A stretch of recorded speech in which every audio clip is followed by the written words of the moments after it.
Good morning, everyone, and welcome to the October 9th, 2017 edition of the Bible Delight in the Details. I'm actually in my kitchen. I know, a place you don't normally see me, but I'm actually making pancakes this morning. I'm not going to be eating them, but I'm going to be making them for others. I know you're in shock, but I digress. We are talking about the Ten Commandments, and yesterday I was saying how we need to remember that the Ten Commandments were actually the foundational document, very similar to the U.S. Constitution, for the ancient country of Israel, and that God had chosen Israel as a nation that he was going to set among the peoples of the earth as a real historical state.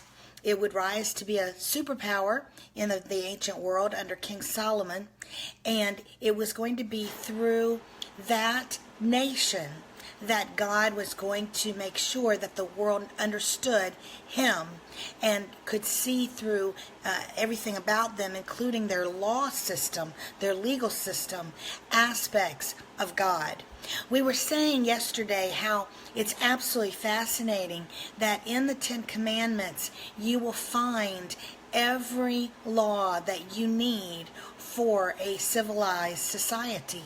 If you really think about it, if defamation and breach of contract actions, tort actions, almost any crime, literally any law that you can think of that a society would need, actually is just a flavor or a subset of one of those 10 statements.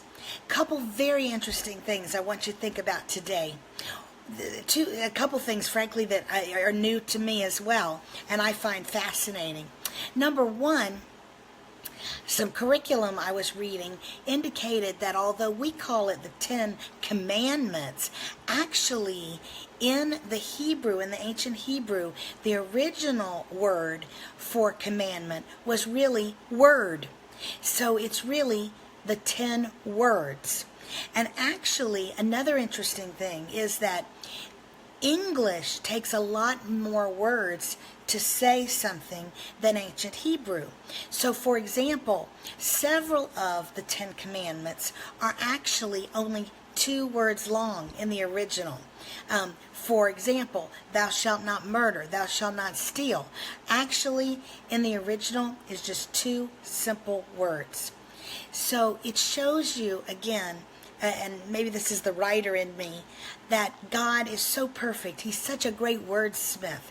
He's so efficient and effective with his word craftsmanship.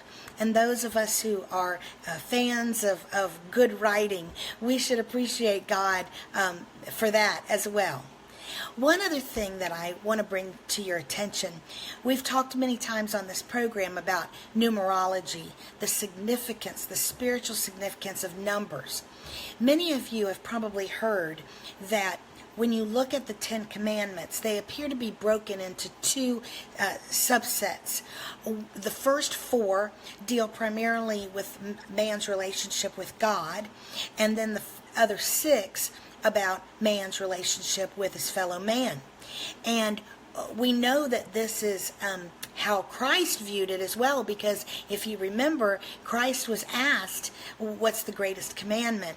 And he said that you will love the Lord your God with all your heart, strength, and soul, and also you'll love your neighbor as yourself. Well, that is, again, speaking of great word craftsmanship, that is a beautiful and perfect summary of the 10 Commandments. And you see how he also saw that distinction. First, there's the relationship with God, then with man. Now, in that, following with that, there are 4 commandments about God, 6 about man's relationship with man. If you go back to the creation story, it's very fascinating. This is where the numbers 4 and 6 originated their meanings in the Bible. 4, on the 4th day of creation, God created the seasons. And of course, we know there are 4 seasons. The fourth day is very interesting. If you go back and read it in Genesis 1, you will see that the emphasis is on marking time and being God, and individuals being able to mark time while they're living on this earth. The number 6, is always been indicative of man, of human beings, because it was on the 6th day that human beings were created. If you put those together, 4 and 6, in the context of the 10 Commandments, you realize that it is the framework for how human beings are to order their lives while they're here on earth. Everything is so perfect with God, every detail. I'm J. Lenora Bressler. Visit me on the next edition of the Bible, Delight in the Details. Have a wonderful Monday, everybody.